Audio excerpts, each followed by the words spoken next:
لو أنزلنا هذا القرآن على جبل لرأيته خاشعا متصدعا من خشية الله وتلك الأمثال نضربها للناس لعلهم يتفكرون صدق الله مولانا العظيم وصدق رسوله النبي الكريم ونحن على ذلك من الشاهدين والشاكرين والحمد لله رب العالمين मेहरबानी আল্লাহ তাআলা আল্লাহর নৈকট্য অর্জনের জন্য আল্লাহর বান্দাদের জন্য অনেক রাস্তা খুলে দিয়েছেন। কিভাবে বান্দা আল্লাহর নৈকট্য অর্জন করতে পারে, দুনিয়ার জিন্দেগি সফল করতে পারে, আখিরাতে মুক্তি অর্জন করতে পারে, আল্লাহর সন্তুষ্টি অর্জন করতে পারে, সেজন্য আল্লাহ রাব্বুল আলামিন বান্দাদের জন্য ইবাদতের রাস্তা খুলে দিয়েছেন, নেক আমলের রাস্তা খুলে দিয়েছেন। আল্লাহ তাআলা শরীয়ত দান করেছেন। এই শরীয়তের মধ্যে করণীয় বর্জনীয়, কি করতে হবে কি ছাড়তে হবে, যাবতীয় বিবরণ বিস্তারিতভাবে দিয়ে দিয়েছেন।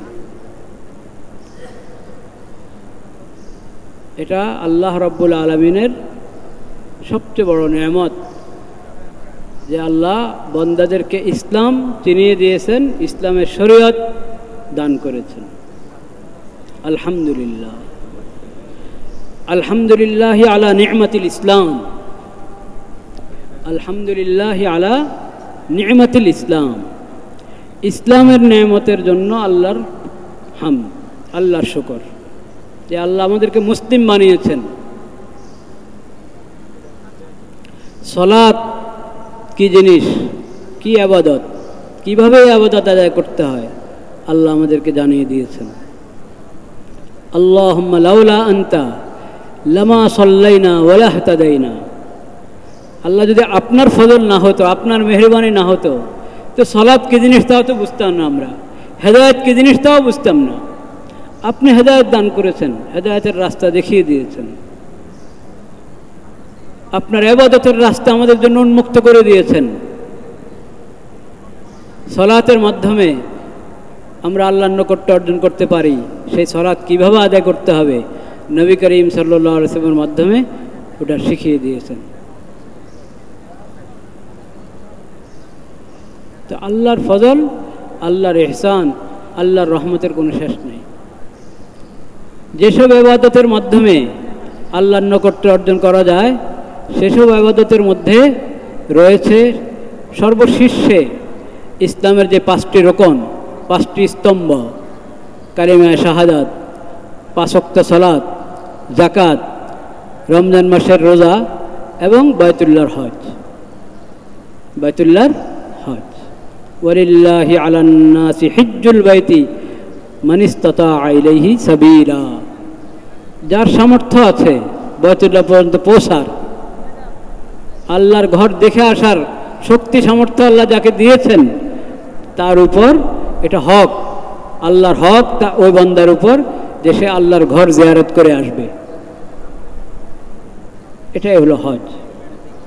হজ শুরু হয় ইহরামের মাধ্যমে, বাইতুল্লাহর তওয়াফ, এরপরে মিনা, মুজদালিফা, আরাফা, আবার ঘুরে মিনা।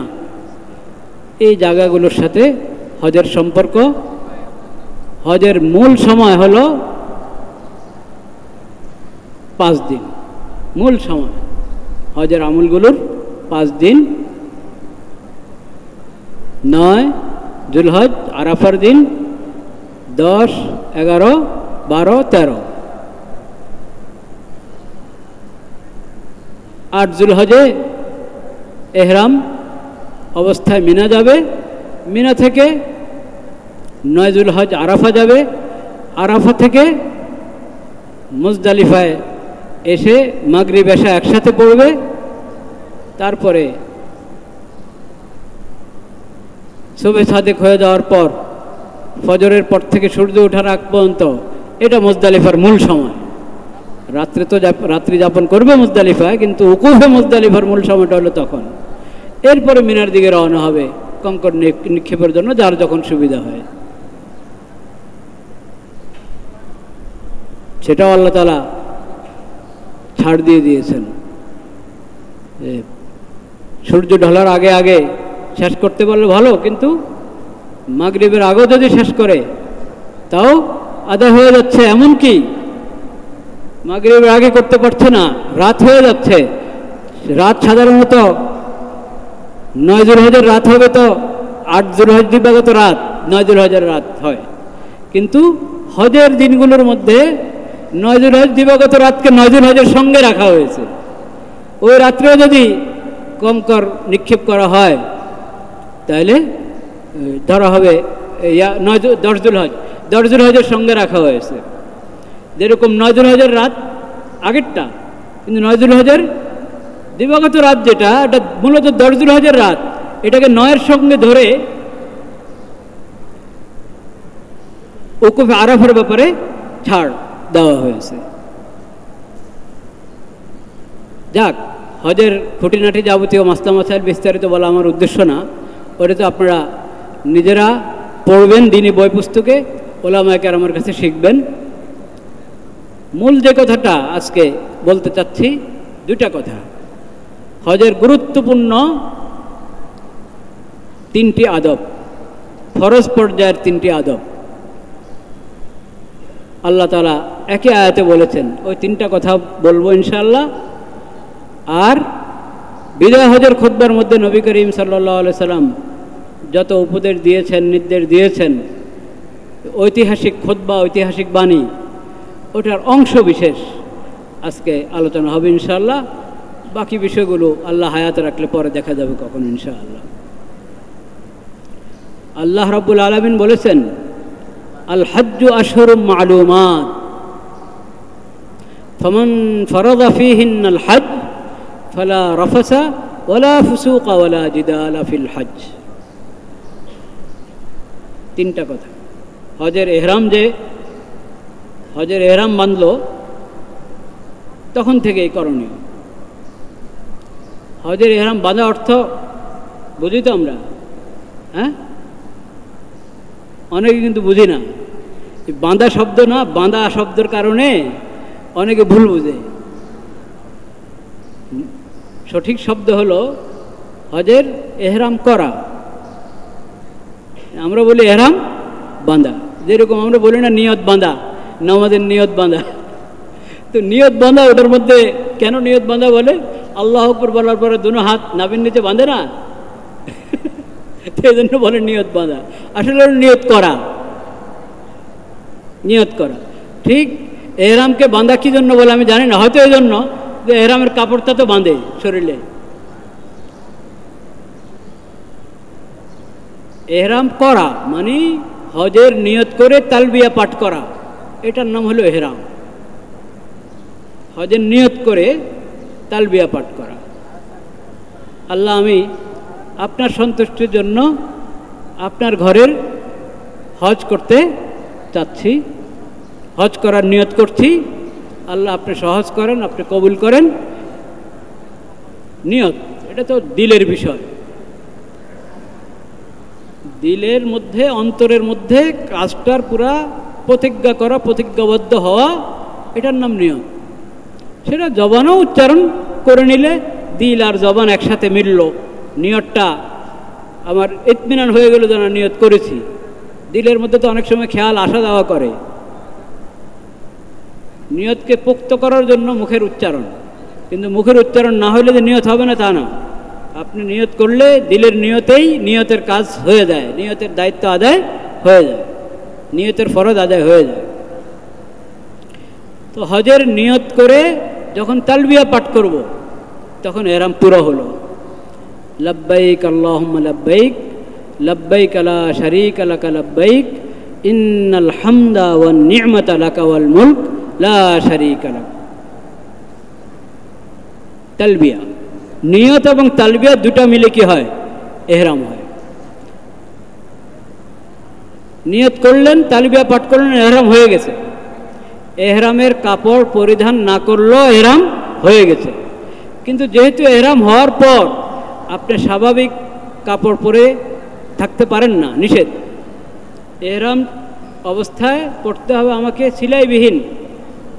সিলাইবিহীন বলতে এই যে আমরা জামা সালোয়ার যেভাবে শরীরের গঠন অনুযায়ী বানানো হয়, এই ধরনের পোশাক এহরাম অবস্থায় পুরুষরা কি করতে পারে না? পড়তে পারে না। পুরুষরা, মহিলাদের কথা ভিন্ন। পুরুষরা এই ধরনের কাপড় এহরাম অবস্থায় পড়তে পারে না, বরং এহরাম অবস্থায় তাদেরকে পড়তে হয় স্বাভাবিক কাপড়। দেখেন না, দুজনে দুইটা চাদর পরে, একটা গায়ে থাকে, একটা লুঙ্গির জায়গায় পরা হয়। তো ওই এরকম সাধারণ কাপড় পরতে হয় এহরাম অবস্থায়।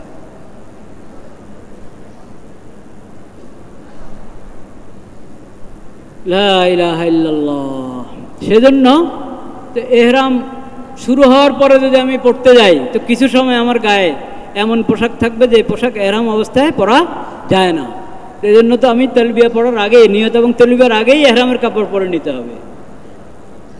আগেই যখন এহরামের কাপড় পরে নিলাম, এখন নিয়ত আর তালবিয়া, এটা হলো মূল শর্ত। নিয়ত আর তালবিয়া, এখান থেকে এহরাম শুরু। যখন এহরাম হয়ে গেল, অনেক কাজ নিষেধ হয়ে যায়, যে কাজগুলো অন্য সময় জায়েজ কিন্তু এহরাম অবস্থায় না জায়েজ। দেখেন রমজানের রোজা, রোজা অবস্থায় কিছু কাজ না জায়েজ, কিন্তু রোজা না হলেও কাজগুলো কি জায়েজ। ঠিক এহরামের এরকম বিধান আছে। এহরাম শুরু হয়ে যাওয়ার পর অনেকগুলো এমন কাজ যেটা অন্য সময়, এহরামের অবস্থা ছাড়া অন্য সময় আমার জন্য জায়েজ, কিন্তু আবার এহরাম যখন খুলবো, এহরাম শেষ হবে, ওই পর্যন্ত এখন আমার এই বিশেষ কাজগুলো না জায়েজ। সেগুলো আমাদেরকে জানতে হবে, এটা খুব গুরুত্বপূর্ণ। অনেক জায়েজ কাজও এই এহরামের কারণে না জায়েজ হয়ে যায়, সেগুলো থেকে বেঁচে থাকতে হবে। সুগন্ধি ব্যবহার করতে পারবো না, সুগন্ধি ব্যবহার করা ভালো, কিন্তু এহরাম অবস্থায় সুগন্ধি ব্যবহার করা যাবে না। এহরামের পরে সুগন্ধি চলবে না।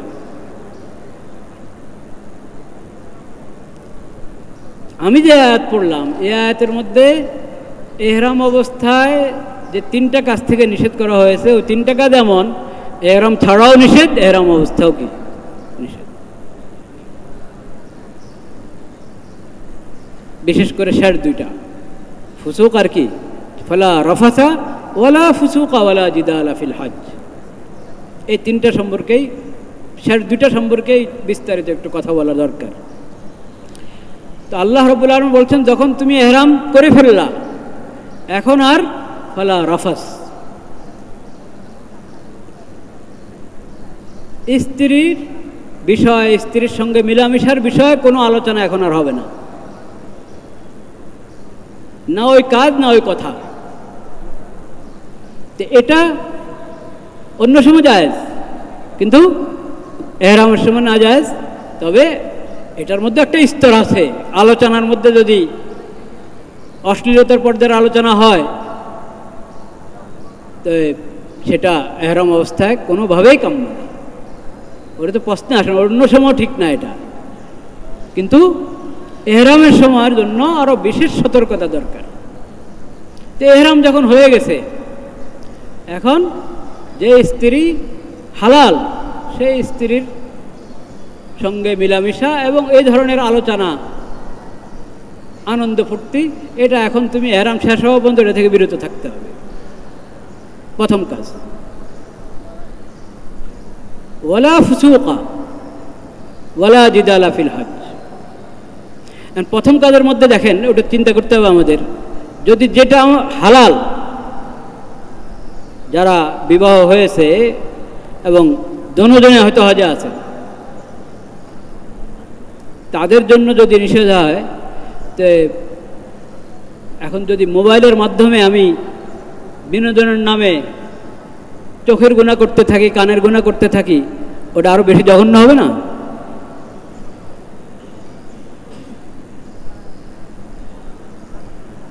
আমরা তো হজের সময় বড় মোবাইল নিয়ে ঘুরি, এখন তো ওজোরও আছে কিভাবে জান্নাতুর রিয়াদুল জান্নার নিতে হবে,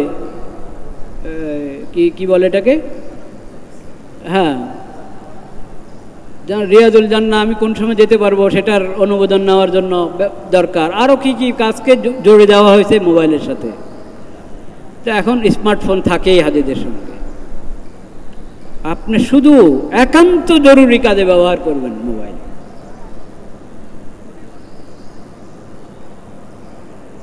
স্বামী স্ত্রী দুজন হজে যাচ্ছেন, একজন যাচ্ছেন, স্ত্রী তার কোনো মাহরামের সাথে যাচ্ছে, বা আপনি যাচ্ছেন স্ত্রী নাই সঙ্গে, সর্বাবস্থায় এই এহরামের অবস্থায় স্ত্রীর সঙ্গে যে কথাবার্তা হবে খোঁজখবর রাখবেন, ওটার মধ্যে সতর্কতা। আর এর বাইরে মোবাইলের ব্যবহারের মধ্যে তো সতর্কতা করা একবারই ফরজ, এটা তো কোনো কথাই নেই। চোখের গুণা কানের গুণা থেকে যদি আমি এহরাম অবস্থায় বেঁচে না থাকি তো কোন সময় বেঁচে থাকবো? ওয়ালা রাফাসা ওয়ালা ফুসুকা, কোনো পাপের কাজ চলবে না এহরামের সময়। অন্য সময় চলে? অন্য সময় তো পাপের কাজ হারাম, যত ফাসিকি, যত গুনাহ, পাপ, অপরাধ, এগুলো তো এহরাম ছাড়া অন্য সময় হারাম। কিন্তু আল্লাহ বিশেষভাবে বলছেন, আরে এখন তো তুমি এহরাম করেছ, নিয়ত বেঁধেছ, পবিত্র জায়গা দেখবে, পবিত্র জায়গার তওয়াফ করবে, পবিত্র জায়গায় অবস্থান করবে, আল্লাহর নিদর্শনগুলো দেখবে, এখনো যদি তুমি সতর্ক না হতো, এটা কখন? ওয়ালা ফুসুকা, এই সময় যদি আমরা সতর্ক থাকতে পারি তাহলে এটার বরকতে আল্লাহ তাআলা গুনাহ থেকে বাঁচা সহজ করে দেবেন আমার জিন্দেগিতে। রমজান যেমন আল্লাহ তাআলা দিয়েছিলেন তাকওয়া অর্জনের জন্য, হজটা তো এরকম, হজটা তো এরকম। হজের আদব যদি যথাযথ রক্ষা করি, হজের বিধিবিধানগুলো মেনে যদি আমি হজ আদায় করতে পারি, তো সেটাও তাকওয়ার অনুশীলন, সেটাও তাকওয়ার অনুশীলন। কেউ যদি পাকা নিয়ত করে যে আমি এই হজ থেকে কিছু নিয়ে আসবো, এই হজ থেকে আমি কিছু নিয়ে আসবো, পাকা নিয়ত করে যাবে, ওখানে পাকা নিয়ত করবে আমি এই হজ থেকে কিছু নিয়ে যাব দেশে, কি নিয়ে আসবো ওখান থেকে?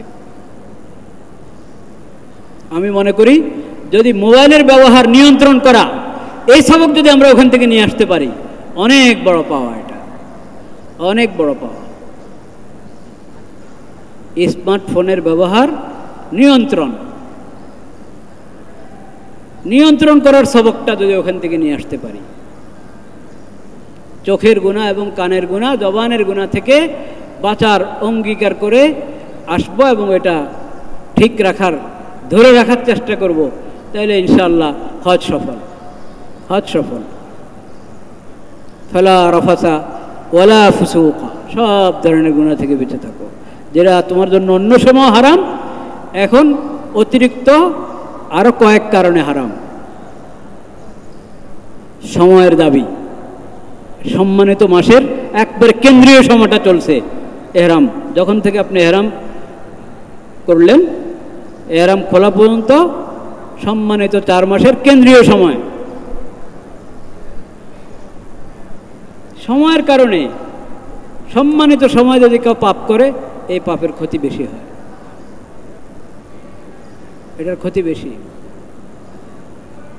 2 নম্বর জায়গা, পবিত্র জায়গায় আমি উপস্থিত হয়েছি, পবিত্র জায়গা উপস্থিত হয়েছে তো ওখান থেকে পবিত্রতা গ্রহণ করার জন্য, নাকি ওই পরিবেশকে আরো গান্দা করার জন্য, নষ্ট করার জন্য, নাউজুবিল্লাহ। ওখান থেকে পবিত্র নিতে হবে, আমাকে পবিত্রতা অর্জন করতে হবে, পবিত্রতা। তো পবিত্র জায়গার যদি আমি সম্মান নষ্ট করি, পাপ করে, গুনাহ করে, তাহলে কেমন আমার জন্য এটা কত ক্ষতির কারণ।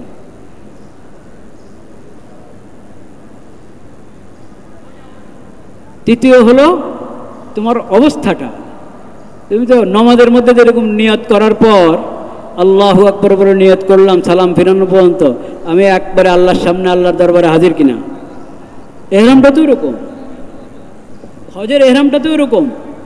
যখন লাব্বাইক বললাম, এখন এই লাব্বাইকের যত কাজ, এই কাজ সব শেষ করে যখন এহরাম শেষ হলো, এহরামের একটা স্তর শেষ হবে হলো যখন মাথা মুন্ডাবে, মাথা মুন্ডানোর আগের কাজগুলো শেষ করে মাথা মুন্ডাবে, তখন এহরামের বড় একটা স্তর শেষ হয়ে গেল।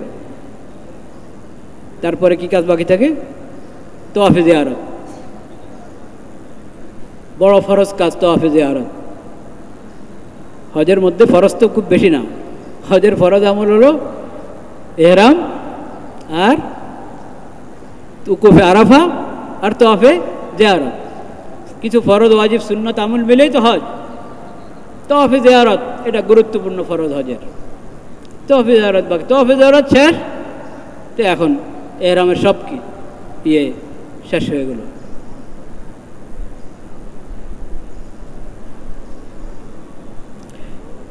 আর পুরো হজের পূর্ণ কাজটা শেষ হবে যায় বিদায় তওয়াফে। এই যে এহরাম, এই এহরাম তো লাব্বাইক আমি বলছি লাব্বাইক, দেখেন তালবিয়া কিন্তু চলছেই। লাব্বাইক আল্লাহুম্মা লাব্বাইক, লাব্বাইক লা শারীকা লাকা লাব্বাইক, ইন্নাল হামদা ওয়ান নি'মাতা লাকা ওয়াল মুলক লা শারীকা লাক।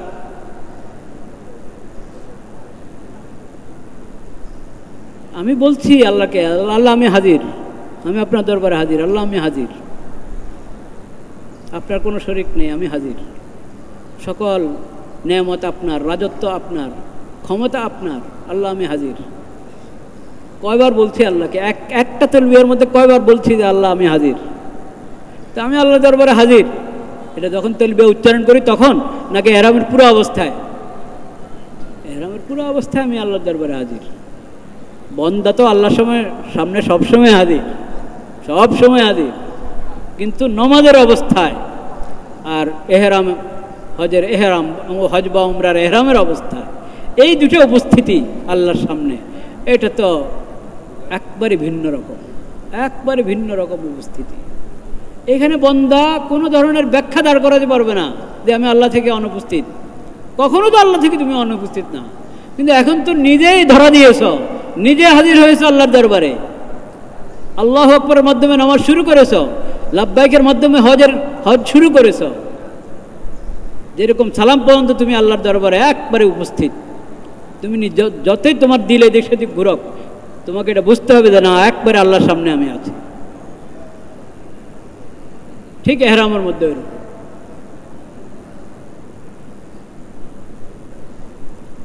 এটা এই অবস্থাটা, এহরামের অবস্থা, এটার একটা গুরুত্ব।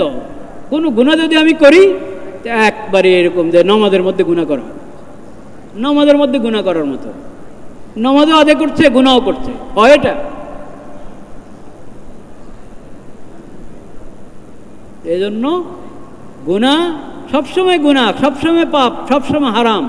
কিন্তু হাজী সাহেবের জন্য সময়ের বিচারে, স্থানের বিচারে, তার অবস্থার বিচারে অতিরিক্ত আরো 3টা যুক্তি, আর 3টা তাৎপর্য যুক্ত হয় যে তুমি গুনাহ থেকে সবসময় তোমার বিরত থাকা ফরজ, কিন্তু গুনাহ থেকে বিরত থাকা এই অবস্থায়, এই সময়, এই হালাতে আরো অনেক বেশি গুরুত্বপূর্ণ, আরো অনেক বেশি গুরুত্বপূর্ণ। আল্লাহ তাআলা সেই তৌফিক আমাদেরকে দান করেন। ফালা রাফাসা ওয়ালা ফুসুকা ওয়ালা জিদালা ফিল হজ। 3 নম্বর, ওয়ালা জিদালা ফিল হজ। হজের মধ্যে কোনো লড়াই ঝগড়া চলবে না, খামাখা তর্ক, বিসংবাদ, বিবাদ বিসংবাদ। কেন? অন্য সময় ভালো কাজ না, কিন্তু হজের মধ্যে বিশেষভাবে আল্লাহ তাআলা ওয়ালা ফুসুকার মধ্যে তো সব পাপের কথা বলে দিয়েছেন, আলাদা করে বলেছেন ওয়ালা জিদালা ফিল হজ। আলোচনা চলছে হজের, তাও আবার ফিল হজ শব্দ বলেছেন। দেখো, হজের মধ্যে চলবে না, লড়াই ঝগড়া করো না। কিন্তু আমাদের তো লড়াই ঝগড়া দেশের থেকে শুরু হয়ে যায়, দেশের থেকে শুরু হয়ে যায়। হজ একটা আবাদত ভাই, খালেস খাঁটি আবাদত। এই আবাদতের বরকত নষ্ট যদি আমি করে ফেলি, বরকত নষ্ট করে ফেলি, এটার নূর নষ্ট করে ফেলি, তাইলে আর হজের ফায়দাটা পাবো না। হজের নূরটা এবং বরকতটা নষ্ট করে দেয় ঝগড়ায়। ঝগড়া না করি, ঝগড়ার অনেক কারণ আছে, ঝগড়ার অনেক কারণ আছে, এই জন্য আল্লাহ বিশেষভাবে বলেছেন ঝগড়া করো না। অনেক কারণ আছে হজে ঝগড়া করার, যৌক্তিক কারণ একবারই। আপনার অধিকার, আপনি বলতে পারেন যে এই অবস্থাও ঝগড়া করবো না, এই অবস্থাও কিছু বলবো না, খামোশ থাকবো, একটা কথা। মানে আপনি গরম হয়ে যাওয়ার মতো অনেক হালাত, অনেক পরিস্থিতি আসবে। ওটা যদি আপনি সবর করতে পারেন, দমাতে পারেন, নিজেকে সবর করতে পারেন, তাহলে হজের পুরো বরকত, পুরো আপনার নূর পাওয়া যাবে ইনশাআল্লাহ। কারণ অনেক, কারণ অনেক। কারণ এখন হজটা দেখেন, সেই আল্লাহ তো বিধান দিয়ে দিয়েছেন কখন? যখন শরীয়ত দিচ্ছেন তখনই বিধান দিয়ে দিয়েছেন। তো তখনের অবস্থা আর এখনের অবস্থা তো এক না। লড়াই ঝগড়ার কারণ আগের থেকে এখন বেড়েছে। এখন কি বেড়েছে? মনে হয় যেন আমাদের জমানোর জন্য বলছেন আল্লাহ তাআলা। এটা হলো আল্লাহ শরীয়তের বৈশিষ্ট্য। আল্লাহ শরীয়তের কি বৈশিষ্ট্য? এটা কিয়ামত পর্যন্তের জন্য প্রত্যেক যুগের মানুষ এটা অনুভব করবে, আরে এটা তো আমাদের জন্য একবারে প্রযোজ্য এই বিধান। এটা হলো আল্লাহর দেওয়া। কারণ আল্লাহ তাআলা আলিমুল গায়ব, আল্লামুল গুয়ুব। আল্লাহর সামনে কোনো কিছু অদৃশ্য নেই, সব জানেন। কিয়ামত পর্যন্ত কোথায় কি হালাত ঘটবে, হজের ধরন, হজে যাওয়ার পদ্ধতির মধ্যে কি কি পার্থক্য আসবে, ওখানে ব্যবস্থাপনাগত কাজে কি কি পার্থক্য আসবে, কি সুযোগ সুবিধা আর কি সুযোগ সুবিধার যোগ, নতুন নতুন কি সমস্যা আবিষ্কার হবে, আল্লাহর সব জানা আছে, মানুষের জানা নেই। আল্লাহু ইয়ালাম ওয়া আনতুম লা তা'লামুন। আল্লাহ যে শরীয়ত দিয়েছেন, এই শরীয়তের বিধানের ক্ষেত্রে জায়গা জায়গা আল্লাহ বলেছেন আল্লাহু ইয়ালাম ওয়াল্লাহু ইয়ালাম ওয়া আনতুম লা তা'লামুন। আল্লাহ জানেন, তোমরা জানো। আল্লাহ জানেন, তাহলে আল্লাহর বিধানের উপরে হাত দিবা না, আল্লাহর বিধানের উপরে পণ্ডিতি করবা না, আল্লাহর বিধানকে মেনে নাও। সামি'না ওয়া আতা'না, সামি'না ওয়া আতা'না, তাহলে তুমি মুমিন, তাহলে তুমি মুমিন। তো হজের সিস্টেমটা এখন এমন হয়ে গেছে যে হাজী সাহেবদের কষ্ট পাওয়ার অনেক কারণ বেড়েছে। যেমন সুযোগ সুবিধা আগের চেয়ে শতগুণ, হাজার গুণ বেড়েছে, তেমন এরকম পরিস্থিতিও এসে যায় পদে পদে যে কষ্ট পাওয়ারও অনেক কারণ, রাগ উঠারও অনেক কারণ দেখা যায়। প্রথম তো যাদের সঙ্গে আপনি যাচ্ছেন, কি বলে গ্রুপ, হ্যাঁ কাফেলা, যে কাফেলার সঙ্গে যাচ্ছেন ওখান থেকেই দেখা হয় একটু মনমালিন্য শুরু হয়ে যায়। এরকম এরকম সুবিধা, বাসা এখানে থাকবে ওখানে থাকবে, সব বিবরণ যা দেয়, বিবরণ আর বাস্তবতা যখন একটু অমিল শুরু হয় তখনও তো শুরু লড়াই। তারিখ কোনটা হতে পারে সেটা নিয়েও এক। তো হজের নিয়ত করবেন, বাস যখন নিয়ত করছেন হজের, তখন সাথে আরেকটা নিয়ত করবেন, সাথে আরেকটা নিয়ত করবেন। সেটা কি? আমি বোবা, বাস একবারে সহজ। হজের নিয়তের সঙ্গে আরেক নিয়ত করে ফেলবেন, আমি বোবা। যা জুলুম অত্যাচার হবে, চাই বাস্তবে জুলুম হচ্ছে, চাই আমি বেসবরির কারণে জুলুম মনে করছি, এটা কিন্তু আরো অনেক গুরুত্বপূর্ণ কথা। বুঝতে পেরেছেন? অনেক সময় হয় কি, কোনো জুলুম আপনার উপরে হচ্ছে না, অবস্থাটাই এমন, কিন্তু আপনি মনে করছেন যে আপনার উপরে আপনার মুআল্লিম জুলুম করছে, আসলে উনি করছেন না। আর কখনো বাস্তবে ওনার অবহেলার দখল থাকে, সেটাও আছে। সর্ব অবস্থায় চাই বাস্তবে আমার উপরে জুলুম হচ্ছে, আর চাই আমি ভাবছি যে জুলুম হচ্ছে, সর্ব অবস্থা আমি সবর করব, খামোশ থাকব। এই নিয়ত যদি করে ফেলেন তাহলে বাঁচতে পারবেন। আরেকটা মাসলা মাসাইল নিয়ে কিছু মাসালা আছে শরীয়তের, সব মাযহাবে একরকম মাসালা, কিছু মাসালা আছে মাযহাবের কি আছে পার্থক্য আছে। ওইসব মাসালা নিয়েও ওখানে লড়া ঝগড়া শুরু করে। কেন? আল্লাহ তো এক কথা বলেছেন, লা জিদালা ফিল হজ। মিনাতে, আরাফাতে, আরাফাতে জোহর আসর একসাথে পড়বে না আলাদা আলাদা পড়বে? জোহরের সময় জোহর, আসরের সময় আসর। আপনি হজের যিনি ইমাম, তার পিছনে পড়বেন তো তার সঙ্গেই পড়বেন, উনি জোহর পড়বেন তারপর আসর পড়ে ফেলবেন জোহরের সময়, এটা বিধান। ইমামুল হজ যিনি, হজের আমির, তার সঙ্গে যদি পড়েন তো কোনো কথাই নেই। কিন্তু আপনি ওখানে যেতে পারলেন না, এখন পোষা অনেকের জন্য কষ্ট, গেলে যাওয়ার সময় কেউ রাস্তা হারায়, কেউ ফেরার সময় তো রাস্তা হারানো অনিবার্য, এটা অধিকাংশ মানুষের রাস্তা হারিয়ে ফেলে। কাজে নিজের তাবুতে থাকো, দোয়া দুরুদ পড়ো, জিকির আজকার করো। তো এখন নামাজের সময় হলে কি করবেন? কেউ বলে জোহর আসর একসাথে পড়বো, কেউ বলে যে না জোহরের সময় জোহর, আসরের সময় কি আসর। এটা নিয়ে লাগে এক ঝগড়া। আমি আপনাদেরকে বলি, হানাফি মাযহাবের মধ্যেই দুটা বক্তব্য আছে। ইমাম আবু হানিফা রাহমাতুল্লাহ বলছেন, যখন তুমি ওখানে মূল জায়গায় যেতে পারছো না, আমিরুল হজের সঙ্গে নামাজ পড়তে পারছো না, নিজের তাঁবুতে আসো, তখন জোহরের সময় জোহর পড়ো, আসরের সময় আসর পড়ো। মবসুতে সারাকসির মধ্যে আব্দুল্লাহ ইবনে আব্বাস রাদিয়াল্লাহু তাআলা আনহু, যথাসম্ভব মনে পড়ছে আব্দুল্লাহ ইবনে আব্বাস বা আব্দুল্লাহ ইবনে মাসউদ সাহাবী, ওনার থেকে এরকম বর্ণনা আছে, জোহরের সময় জোহর, আসরের সময় কি আসর। ওটা আবু হানিফা রাহমাতুল্লাহর বক্তব্য, ওনার মত। ওনার দুই শিষ্য, ওনারও ইমাম, হানাফি মাযহাবের বড় দুই ইমাম, ইমাম আবু ইউসুফ, ইমাম মুহাম্মদ রাহিমাহুল্লাহ, ওনারা বলেন একসাথে পড়তে পারবো, তাবুতে পড়লো জোহর আসর একসাথে কি করতে পারবো। আচ্ছা, এখন যদি আপনার এখানে আপনার তাবুতে যারা জিম্মেদারিতে আছে, দায়িত্বে আছে, তারা যদি জোহরের সময় জোহর পড়ছে, আসরের সময় আসর পড়ছে, কোনো সমস্যা নেই, আপনার সওয়াব কম পাবেন না, আপনার নামাজ হয়ে যাচ্ছে, কোনো অসুবিধা নেই। আর যদি তারা একসাথে পড়ছে, তাও আপনি লড়াই করেন না, ঝগড়া করেন না, একবার আপনার মন মানছে না তো যে আপনি একা পড়েন, যান। কিন্তু কারোর সাথে কোনো তর্ক করবেন না। তর্ক করছেন কেন? দোনো মাযহাবের দলিল আছে এখানে। এটা নিয়ে ঝগড়া করতে গেলে তো ফরজ লঙ্ঘন হবে। এরকম মিনাতেও অনেকে মুসাফির হলো কি হলো না, মিনা মক্কা থেকে আলাদা, একসাথে 15 দিন পুরো হলো কি হলো না, সেজন্য মিনাতে 4 রাকাত পড়বে না 2 রাকাত পড়বে। আবার মিনাতে যদি শুক্রবার হয়ে যায় তো জুমা পড়বে কি পড়বে না, এইসব বিষয় নিয়ে দ্বিমত আছে। প্রত্যেকটা মাসালার মধ্যেই মাযহাবের মধ্যে একাধিক বক্তব্য কি আছে। কাজে আপনার করণীয় হলো, ওখানে যিনি জিম্মাদার তিনি যা বলেন তা করেন। জিম্মাদারের দায়িত্ব যদি ওখানে ওলামায়ে কেরাম থাকে, ওনাদের পরামর্শ নিয়ে একটা করা, একমত হয়ে করবে। আর যদি কেউ একমত হতে পারলো না, তার আমল সে আলাদা করুক, তর্ক করবে না, তর্ক করা হারাম, লড়াই ঝগড়া করা হারাম, এটা মনে রাখতে হবে।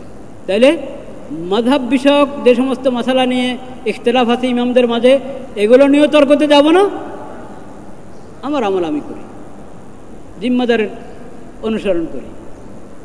আর অন্য জাগতিক বিষয়, আমার সুযোগ সুবিধা পেলাম কি পেলাম না, এইগুলো নিয়ে ঝগড়া তো করার জন্য সারা বছর আছে, এইখানে না করে যাব।